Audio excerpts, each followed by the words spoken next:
Okay, finally got into this properly.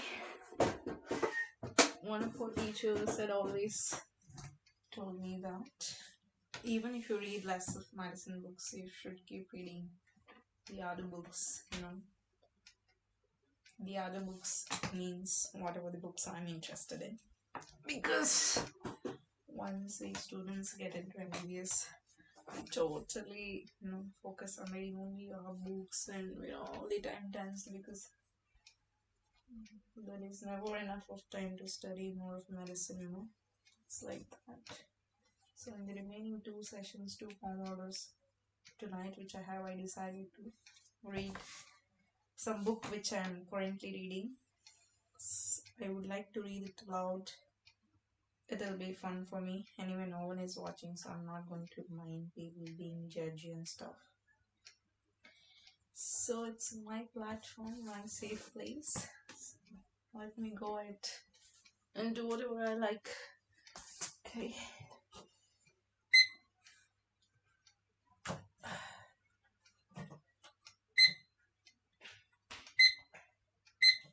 Okay. My formula started. This is the chapter 5, which is titled as. Uh, Let me close the door for 1 second, please, before I start.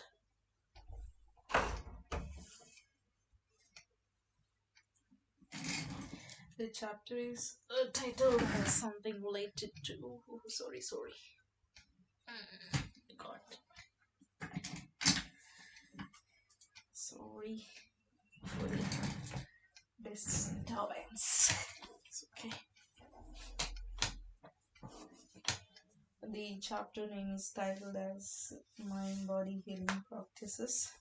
The insights I gained into the nervous system polyvagal theory allowed me to shed something that had long been holding me back: shame.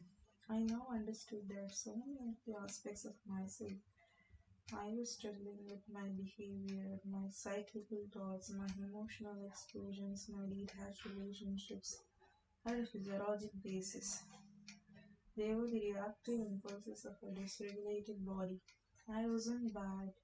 I wasn't damaged. In fact, those habits and behavior were learned responses that my body used to keep me alive. They were survival mechanisms applying peripherals like good or bad. Now realized, grossly oversimplified, they widely intricate interplay between mind and body. Though there were aspects of my being that were outside my conscious control, that didn't necessarily mean that I was the villain of my body. It didn't mean that because I lived with unresolved trauma and struggled with inflammation and poor vagal tone, I could never change. In fact, just the opposite was true. If my body could learn dysregulated ways of coping, it could also learn healthy routes to recovering. Thanks to epigenetics, we know that our genes are not fixed. Thanks to neuroplasticity, we know that the brain can form new pathways. Thanks to the conscious mind, we know the power of our thoughts to affect change. Thanks to polyvagal theory, we know that the nervous system affects all the systems of the body. As I started to shed layer after layer of ignorance about the connections among my mind, body, soul, for the first time really witnessing myself, I began to comprehend the potential within to heal. We can unlearn and relearn as adults, even if we have endured significant trauma in our past. We can harness the power of our bodies to heal our minds and the power of minds to heal our bodies. Do you remember Ali, the remarkable woman whose self-healing journey we encountered in chapter 1? Her story taught me so much about the incredible power of all of us to change. Ali's transformation started with the dark night of the soul she experienced after being diagnosed with multiple sclerosis and having an adverse reaction to new medication. She was left with the shock and uncertainty of chronic diagnosis and an aching desire for a better life. Ali first started to keep small daily promises to herself. Over time, she started trusting herself enough to begin witnessing her own trauma responses She allowed herself to experience the big feelings, as she called them, recalling moments from her childhood when she was severely bullied. She started to note her body's responses to that fear and sadness and held space for those emotions without judgment or reproach. Haley began to listen to her body, and that pushed her to harness the power of her nervous system response in the most empowering and joyous ways possible. She listened to her intuition and told her to sing. She signed up for vocal lessons, fighting against a tyrannical inner critic or subconscious push to remain comfortable and battling the fear that coursed through her body before each session, spiking her adrenaline and ultimately filling her with excitement and pride. With practice, she released the need for perfection and threw herself into the play and joy of creating. Now she sings, plays guitar and violin, and is beginning to take small steps to write her own music. She was even cast in a musical which made her inner child, something we will learn more about in chapter 7, Being with Pride. Along the way, she began a yoga practice which strengthened her body that for months was confined to a bed and couch. This expanded her capacity to endure discomfort and helped her to develop resilience in the face of stress. In addition, she made impactful changes to her diet as she followed anti-inflammatory walls of protocol, a full program that has helped many people struggling with autoimmune disorders. I knew none of this at the time, and with each of the practices, she was honing and strengthening the connection between her mind and her body, specifically her nervous system, helping her return her body to balance and heal itself. The results were dramatic. She lost 80 pounds, her cognition improved, and she was no longer impacted by mental cloudiness and memory loss. She felt motivated, clear headed, and filled with purpose. Most astoundingly, she no longer takes any medication for MS, as if this writing she is in full remission. I left behind what was familiar for something very unfamiliar, and where I am now is somewhere I never thought I'd be. She said in a podcast interview, "It's better than I ever imagined would be possible. Life is crazy and beautiful and challenging and sometimes dark and stormy and also light filled, and I'm thankful for mine." Ali's dramatic transformation provides a beautiful testament to the power of mind body connection. Our dedication to her well being shows us that investing in our mental and physical health requires daily committed effort. Our story also serves as an inspiring reminder that no matter how broken, out of control, tired, or hopeless we may feel, change is possible. Top down and bottom up. Healing starts with learning how to tap into the needs of the body and reconnecting with our intuitive self. It begins with the act of witnessing. How is my body reacting? What does my mind need? What does my body need? Asking these questions and listening to our body's responses led our lives to discover our passion for singing, which activates the vagus nerve and helps to rebalance the nervous system. She didn't know anything about how our nervous system worked, and through listening to her body, she gained an intuitive sense of how to activate it in healing ways. We can all learn from Ali and use the helpful feedback our body offers. Even though our nervous system reactions are automatic, there are ways to improve our will tone, manage our trauma condition response to stress, and return more quickly to be open, loving, safe spaces of social engagement. No, this is such a fruitful area of research right now that many researchers are studying the use of vagal tone stimulators, especially essentially implants that deliver electrical impulses directly to the vagus nerve to treat an amazing array of illnesses from epilepsy to depression to obesity to recovery after heart and lung failures. The way to do this without intervention is to activate the parts of our autonomic system that are within our control, and such as our breath and voice. As you may remember, the vagus nerve is a bidirectional communication pathway that carries information from your body to your brain and from your brain to your body. The brain to body conversation is called top down process. Top down process equips your brain to guide your body on a path toward healing. An example of a top down practice is meditation, which in active training your attention helps regulate your autonomic nervous system responses. A similar though opposite reaction happens with bottom up process, where you use the power of your body to affect your mind. Most exercises that engage the polyvagal nerve that we discuss your employ bottom up process such as cold therapy and physical aspects of yoga. Though many bottom-up and top-down processes are out of your control, we can consciously choose specific interventions that actually decreases our psychological stress, lower the sympathetic responses in our nervous system, and even strengthen our musculoskeletal and cardiovascular systems. In addition, when we activate and challenge and tone our vagus nerve in a safe and controlled environment, we will tolerance and learn to live with discomfort, which is a key to building resilience, the ability to recover quickly from hardship. Tone our vagus nerve in a safe and controlled environment, we will tolerance and learn how to live with discomfort.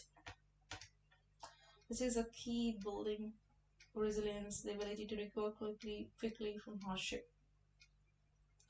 As you begin to work on toning your egos now, it may be helpful to know that you will undoubtedly experience uncomfortable internal pushback. It's never beneficial to flood yourself with discomfort. Easing your eating too can bring us closer to healing. It's important that this work be done in a safe and stable place where the stress and challenge to our bodies and minds are under our control. That way, we can push ourselves within safe confines, which prepares us to deal with the stress outside our control. What follows are some of the most effective practical ways we can harness the healing power of bodies to regain balance and build resilience. All of these practices are important tools for strengthening the mind body connection and promoting healthy wisdom. These are foundational steps on the path to holistic healing. Next down is titled as Healing the Gut. Most of the clients I work with express complicated feelings surrounding food and often live with chronic gut and digestive issues. For these clients, it is helpful to gain an awareness of the effects of their nutrition on the body and thus their mental state. Or if you first need the nutritional demands of our body, instead we tend to eat based on how we feel sad, bored, happy, lonely, excited, or the flip side, we make food choices out of necessity, habit, obligation. All of this input around food disconnects us from the actual needs of our body. This isn't hardwired but learned. We're babies, we're driven by essential needs. When we're hungry, we cry. When we're full, we turn away.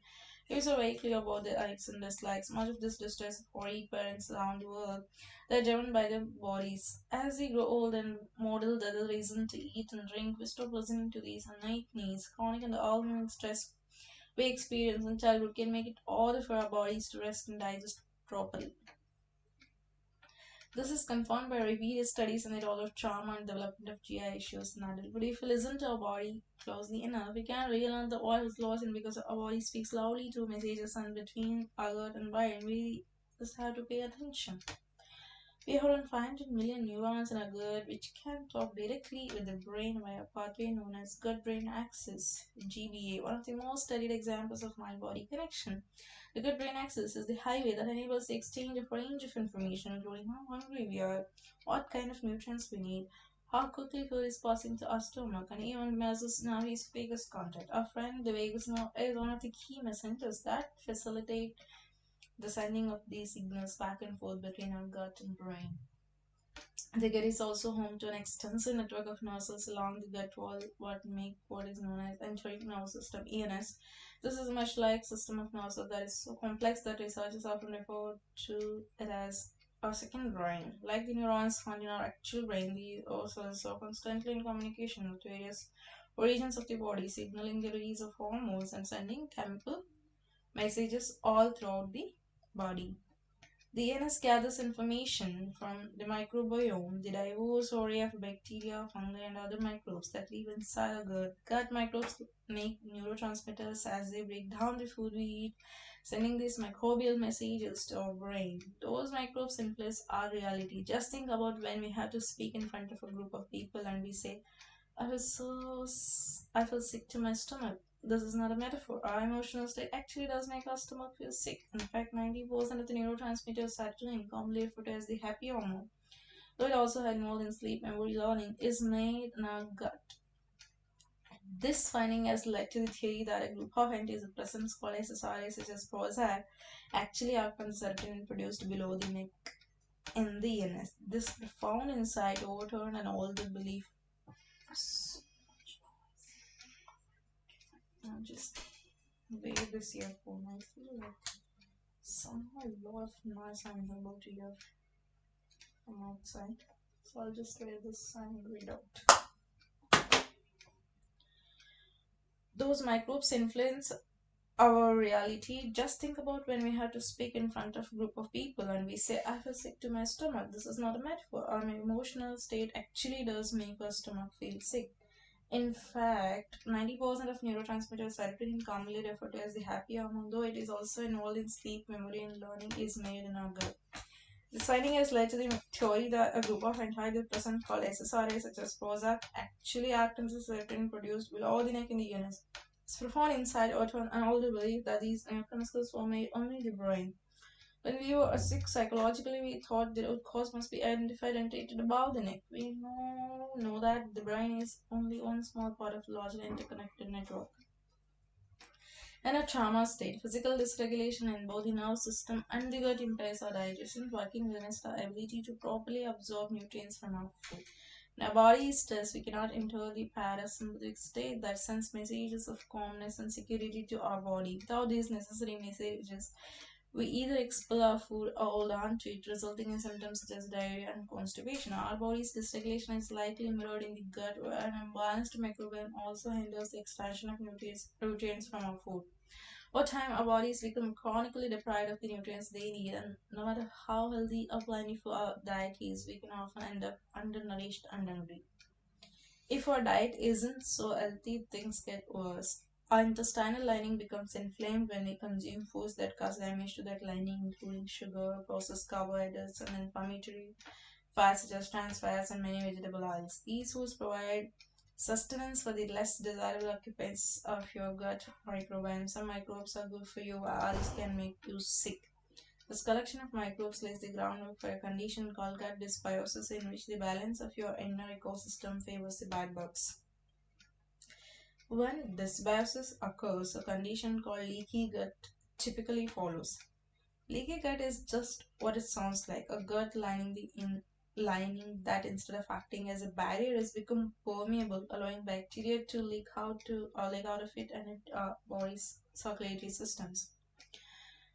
When bad bacteria leaks into the bloodstream, our system responds, recognizing those bacteria as a foreign invader and ratcheting up our immune response. This, as we learn, spreads inflammatory chemicals all over our body, including the cytokines we learned about the last chapter. A chronically inflamed gut often leads to larger systemic inflammation, in which inflammation runs rampant throughout the body. This can make us feel sick, lethargic, and even in some cases psychologically ill.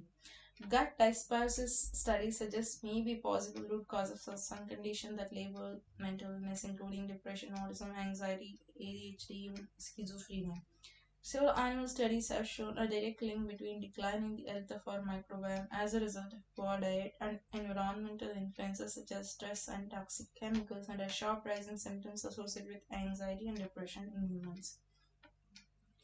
In fact, in some studies, people who suffer from depression had lower levels of specific beneficial bacterial strains, Coprococcus and Dialystor, than did controls. Other studies have offered evidence that people diagnosed with more severe forms of schizophrenia tend to have higher levels of bacterial strains, Riolanacea and Lactobacillus. This research has been so promising that there is now an emerging field of medicine called neuroimmunology, which is devoted to exploring the gut immune system brain connection.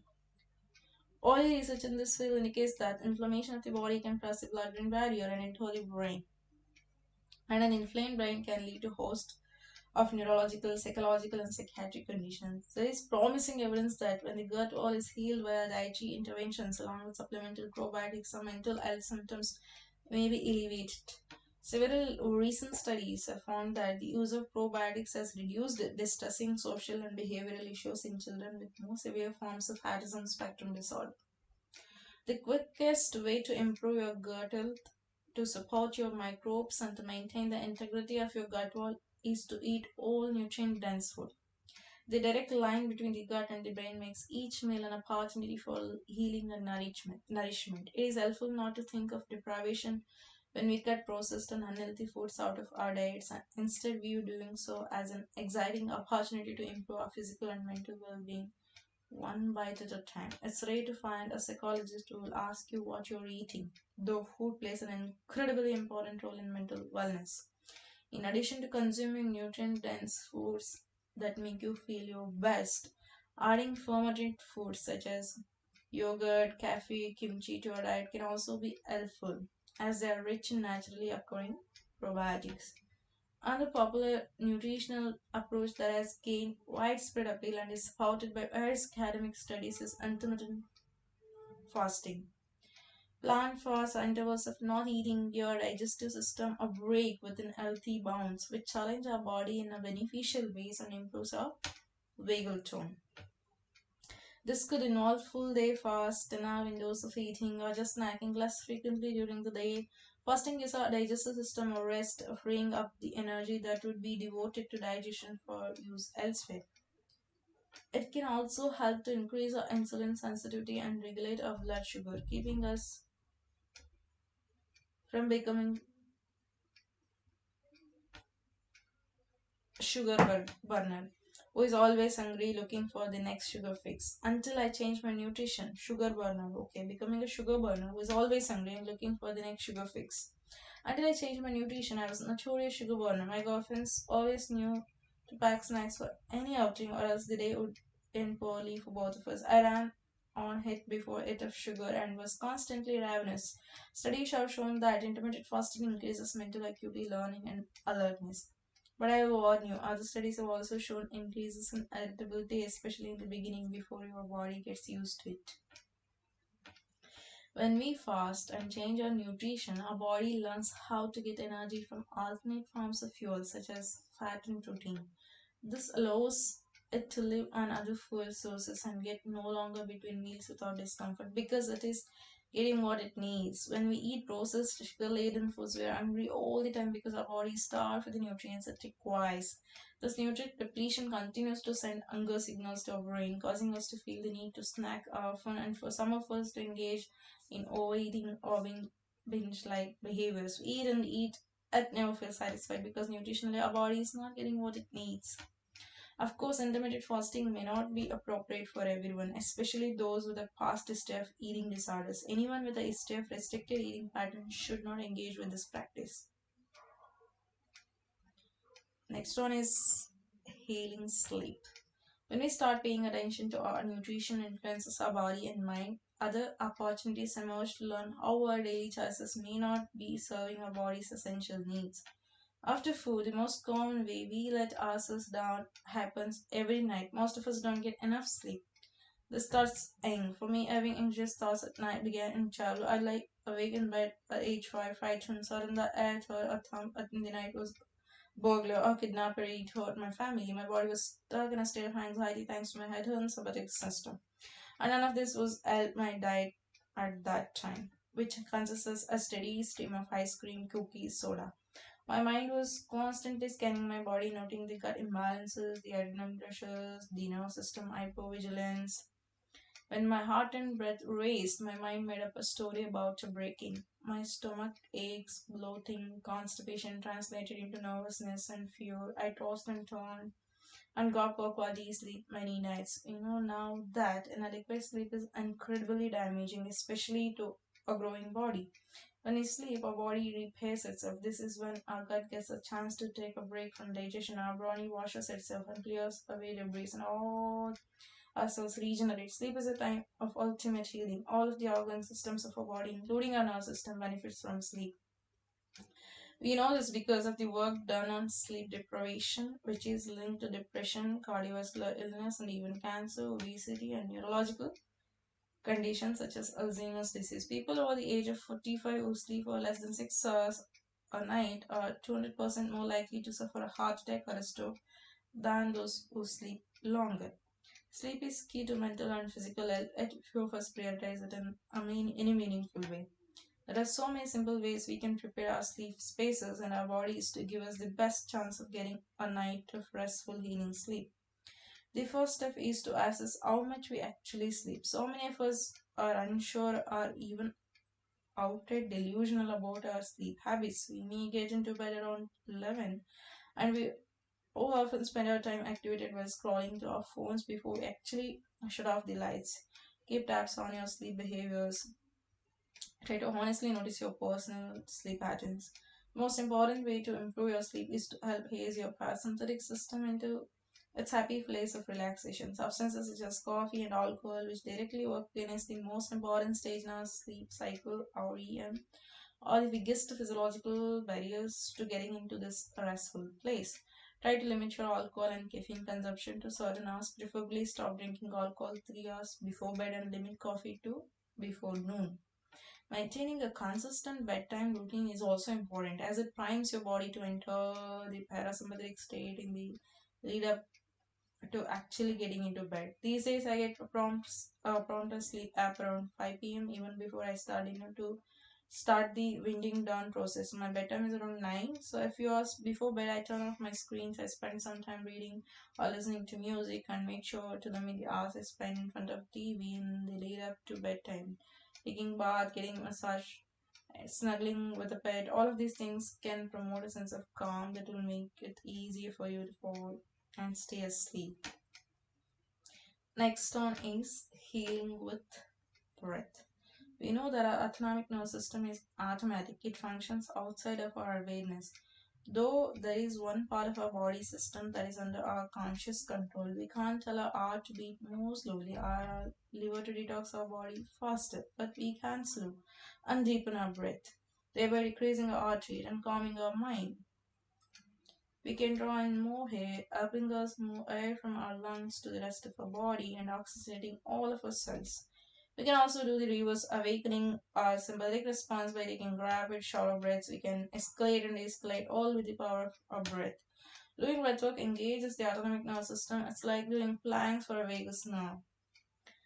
As we know, the vagus nerve is two-way information highway that not only connects the brain and the gut, but also connects various parts of the body, including lungs, heart, and liver. When we use our breath to subdue our arousal system, we communicate to the brain that we are in a non-threatening environment, a message that is shared with the other systems in our bodies.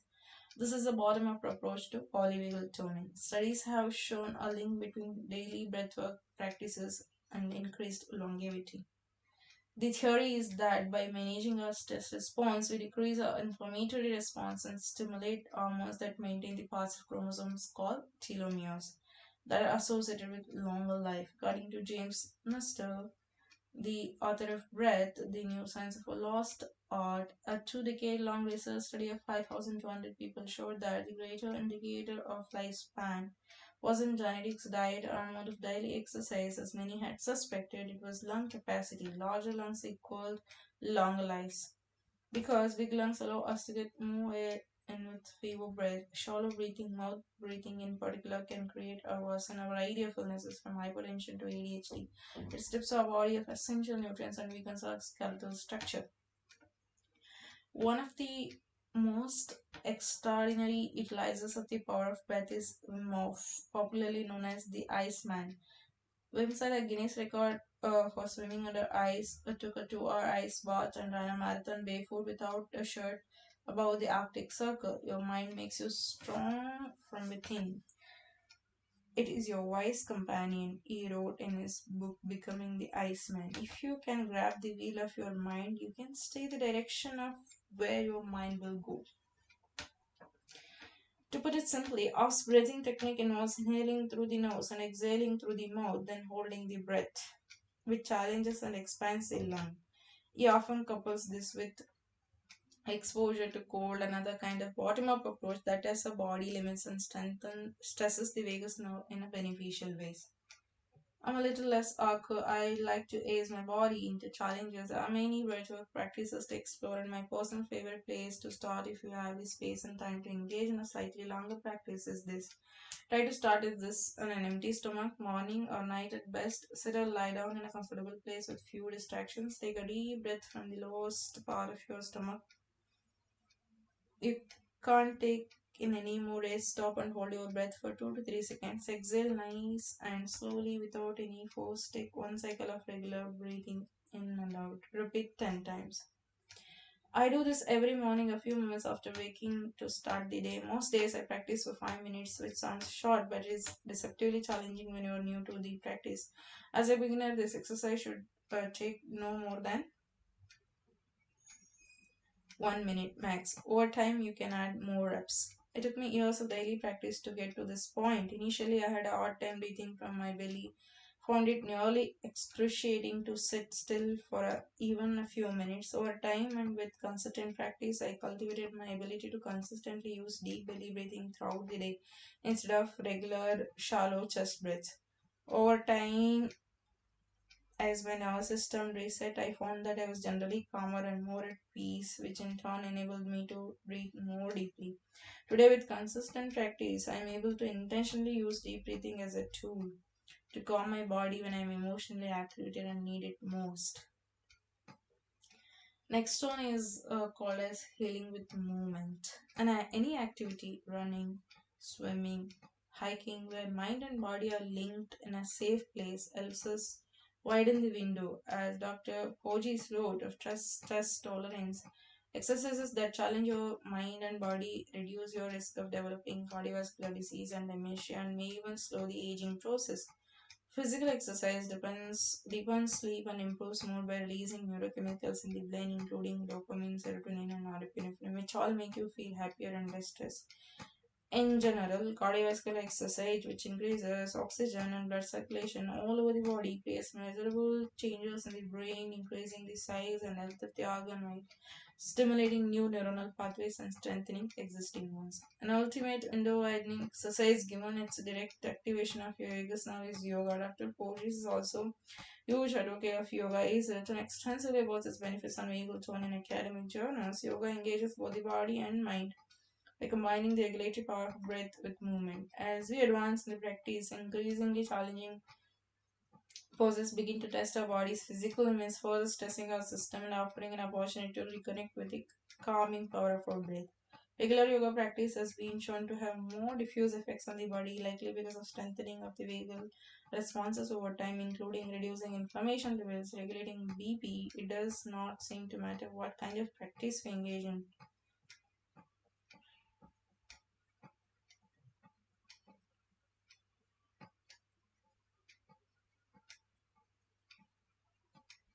Dr. Pojji started studying yoga in the 1990s in India and found that many yogic practices are designed to activate the body's stress responses of fight, flight, and freeze.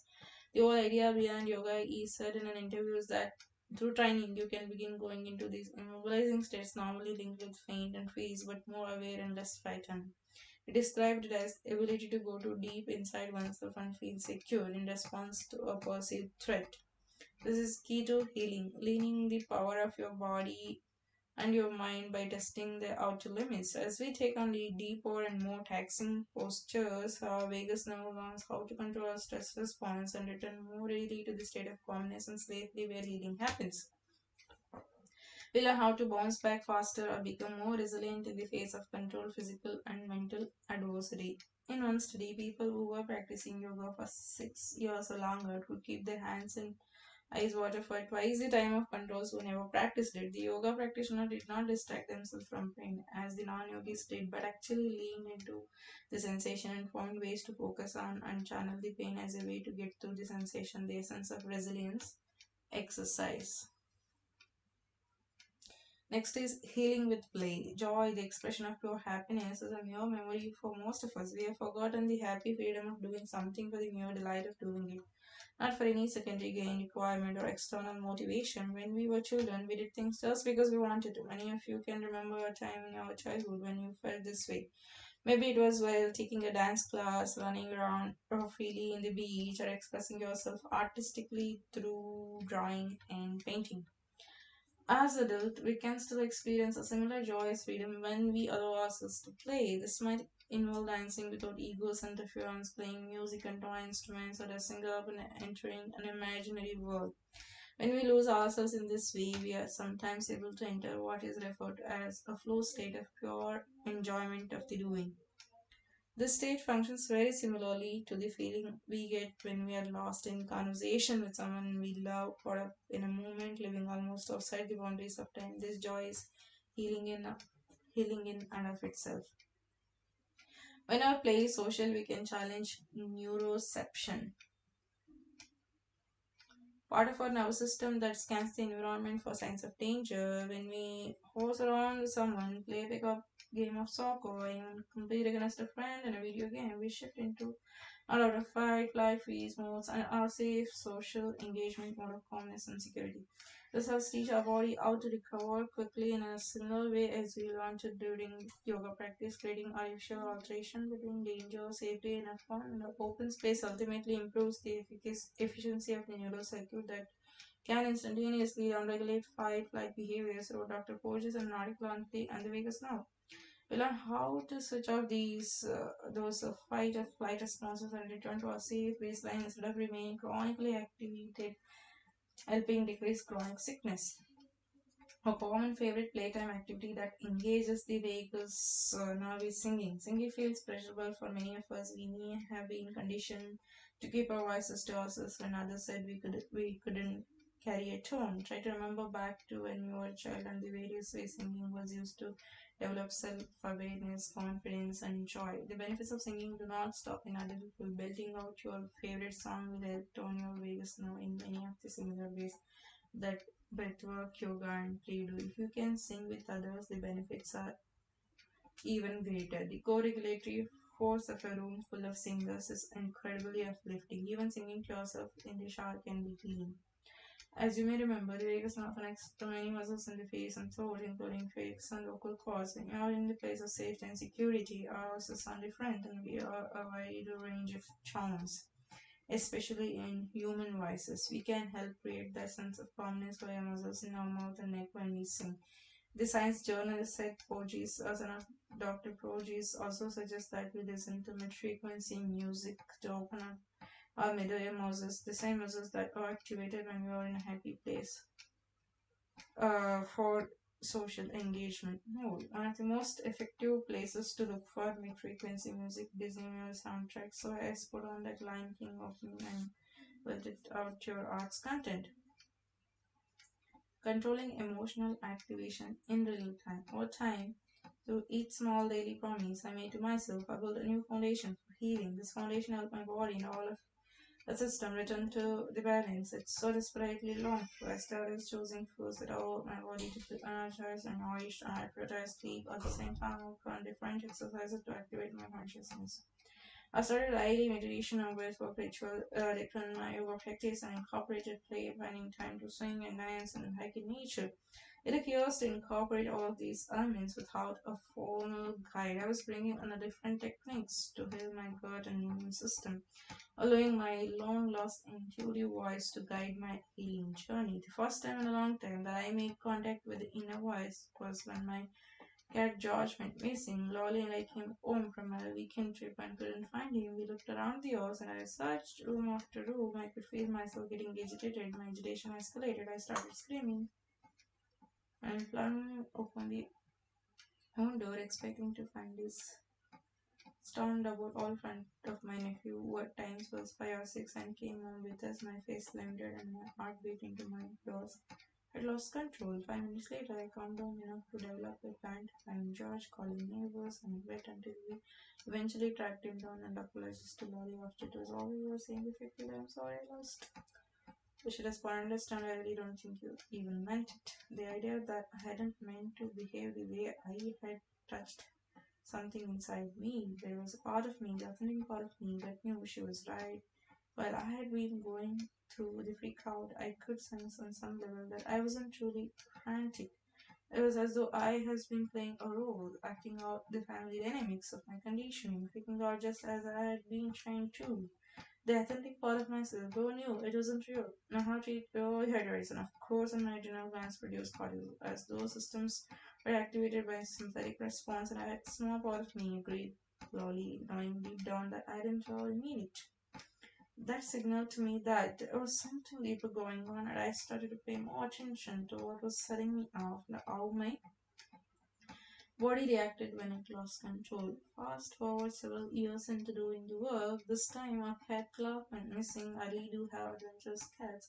Clark, a very dog-like cat, must have gone out and gotten lost. I was concerned. Though this time, as we saw his film, my nervous system had become hyperactivated. I had been calm and focused well. It took almost 3 weeks. We eventually found him too, and that time I didn't kick and scream and hurt the ones in the process. Today I'm embodied. I know how it feels to be of physical self, how sensations pass through me, the butterflies in my stomach when I'm also excited. It turns out that although they feel the same, they're actually two different feelings. The pangs of hunger when I truly need to eat, the feeling of satiety when I had enough food. Previously, I was so disconnected that I never truly connected to those sensory messages. I'm also less hunched over, less tense overall. I have more energy. I wake up at 5 a.m. and feel productive and clear-headed throughout the day. I was the person who couldn't remember words, the person who fainted, the person who was so clenched up and depressed that she couldn't evacuate words properly. This doesn't mean I don't ever experience a trauma reaction anymore. I'm not always shiny and clear-headed, and I still lose my shit sometimes. When I do, I offer myself grace and compassion. I see the reactions for what they are, the results of an overtaxed autonomic system that feels threatened. Our bodies truly are incredible. We now know that we're not destined to be sick just because our family members so.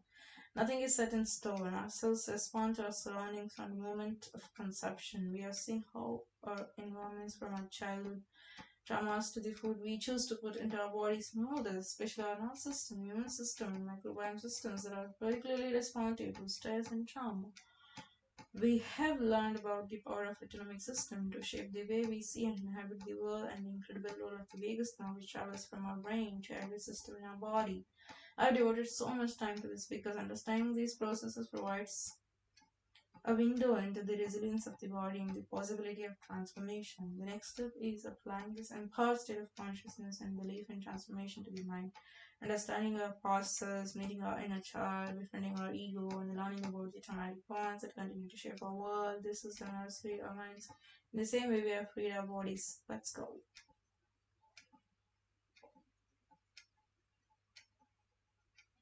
Oh, I finished one chapter in this book. There is this future self-journaling breathwork. Here is an example of the future self-journaling forms I use to each day to begin and create a new practice of breathwork in my daily life. Okay. Each day in my notebook, I copied similar versions of the following statement to provide myself with a consistent reminder of my intention to change, to make new choices, and over time to create a new habit. Today, I'm practicing using a delivery to on my body and bring me a sense of safety and peace. I'm grateful for the opportunity to learn a new way to regulate my body. Today, I'm calm, grounded in my body. Change in this area allows me to feel better, able to tolerate stress. Today, I'm practicing when I remember to use my deep belly breath when I begin to feel stressed. Yes, this is an amazing adventure of reading 40 minutes something else. I have another 40 minutes left. No idea what I'm going to do. Definitely, I'm not studying medicine. Let me see what I can do. So, for today, the live session is, I think, over. Okay. Oh, and good night to myself. Do, do, do, do, do, do, do, do, do, do, do, do.